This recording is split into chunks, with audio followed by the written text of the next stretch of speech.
رايا وسكينة طلعوا أبطال، وكل الكلام اللي اتقال عنهم كذب وافتراء ونوع من الخيال.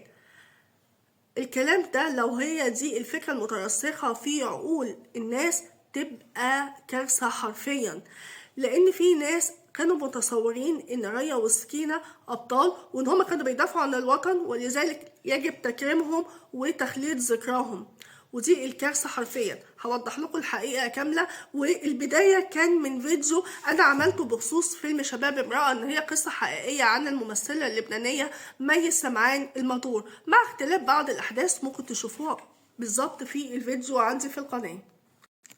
اخويا كريم من دولة الجزائر طلع وقال لي كلام، برضو الفكرة دي موجودة عند ناس كتير من المصريين واخواتنا في الدول العربية. هوضح لكم بالدليل ردي بالظبط. اخويا كريم بيقول موجود افلام ومسلسلات بيقتبسوهم من قصص حقيقية زي رايا وسكينة، وللأسف طلعوهم شريرات ومجرمات، بس الحقيقة دول لازم يكرموهم بتخليد ذكراهم. ازاي؟ علشان كانوا بيدافعوا عن مصر وبيقتلوا العدو، وقليلين اللي بيعرفوا حقيقتهم. انا سرشت زمان عنهم علشان لما كنا صغيرين كنا بنتفرج عن مسلسلهم القديم في بلدنا. طيب استاذ كريم، حضرتك الكلام ده مش اول واحد يقولهولي، وفي ناس قالوا الكلام ده سواء في مصر او بره مصر، بس الحقيقة ابتدت تظهر الكلام دوت عن رايا وسكينة وان هما ناس وطنية وملايكة بجناحات، لما طلع مجموعة من الشباب وقالوا ان رايا وسكينة كانوا ناس وطنية وان هما ظلموهم وافتروا عليهم والقضايا دي متلفقة لهم. ازاي؟ هوضح الحقيقة كاملة، وعلى فكرة انا هعمل فيديو كامل عن رايا وسكينة بضحاياها بالصور والحقيقة الكاملة بخصوصهم.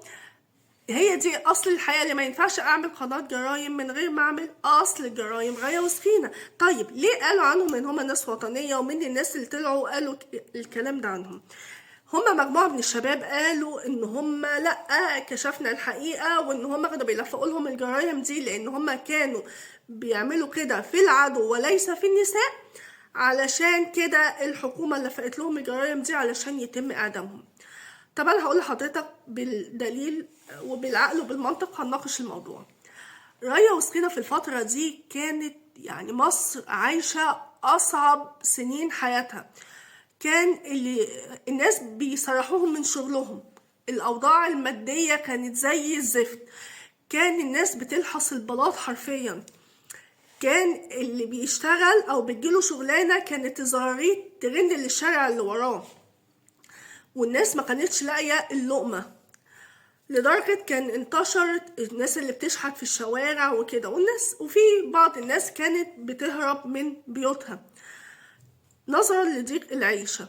ففي الفترة دي كانت رايا وسكينة كان هل هيهمهم، السؤال ده انا بوجهه للناس اللي بيدافعوا عنهم، كان هيهمهم ان هم هيبقوا وطنيين ويدافعوا عن مصر ويعملوا كده في العدو، يعني يخلصوا على العدو، ولا ان هم كانوا يعملوا كده علشان يعملوا كده في الستات علشان ياخدوا الفلوس ويعيشوا معيشة احسن، وان هم ياكلوا ويشربوا، وكان همهم المال في المقام الاول في الفترة اللي كانش فيها القرش؟ ايه رأيكم؟ جاوبوني كده يلي بتدافعوا عنهم، يلي انتوا شايفينهم ناس وطنية قوي. ماشي، طب نناقش الموضوع من تاني. هما ليه هيجي اشمعنى دول بالذات؟ علشان اكتشفوا عندهم ان هما بيقولوا ان هما لقوهم مدفونين دول في بيتهم، دول من الجيش العدو، وان هما كانوا بيعملوا كده علشان خاطر مصر ومصلحة مصر، ومصر هي امي وفي قلبي وفي دمي، على اساس الوطنية كانت بتجري في دمهم وفي عروقهم. هل بيعملوا كده وهم مش لاقيين اللضا؟ هل بيعملوا كده وهم مش لاقيين اللقمة الحاف؟ هل بيعملوا كده وان مفيش شغل ان هم بيشتغلوه؟ هل هيهمهم ان هم يبقوا وطنيين ويدافعوا عن مصر؟ والوطنية كانت خلاص مقطعة بعضها معاهم، وخصوصا ان هم كانوا من الطبقة اللي تحت تحت تحت الصفر في الوقت ده، وخصوصا كانت يعني العيشة زي الهباب؟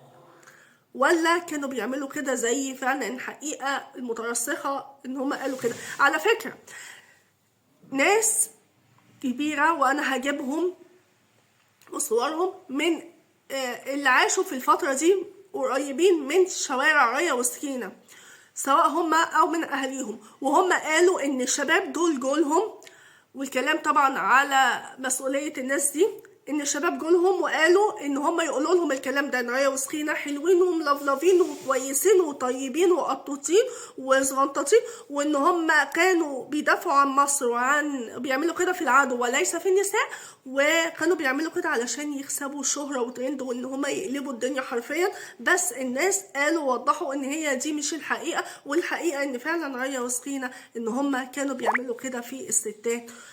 طيب هتيجي تقولولي برضو احنا مش متأكدين ومش مصدقين، طب هندخل على حاجة تانية. طب صور الستات اللي هم لقوها دي ايه رأيكم؟ هل الصور دي يعني هل برضو الشرطة لطعوها كده وبخصوص ريا وسكينة ولزقوها فيهم على اساس ان هم قتلوهم؟ طيب كانوا اهل الناس دي ما طلعوش دافعوا عنهم ليه وقالوا لا ريا وسكينة ما عملوش فيهم حاجة ولا قتلوهم ولا اي حاجة؟ طب ايه؟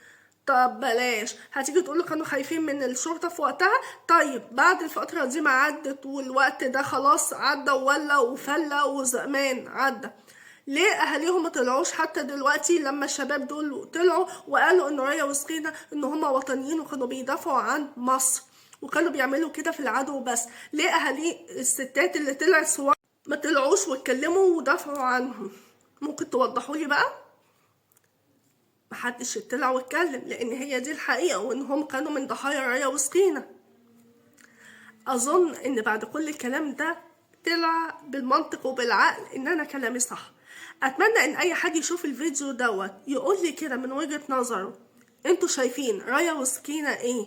هل هم سفاحات مجرمات يستحقوا اللي حصل لهم من حكم اعدام، ولا ان هم ضحايا في الفترة دي وان هو تم تلفيق التهم دي ليهم وان هم كانوا ناس وطنية وكانوا بيدافعوا عن مصر وكانوا بيعملوا كده في العدو، وانتقامنا منهم تم تلفيق تهم قتل الستات علشان سرقة ذهبهم، برغم ان هم كانوش لاقيين حتى ياكلوا، بس ان هم تم تلفيق التهم دي علشان كان ناس وطنية.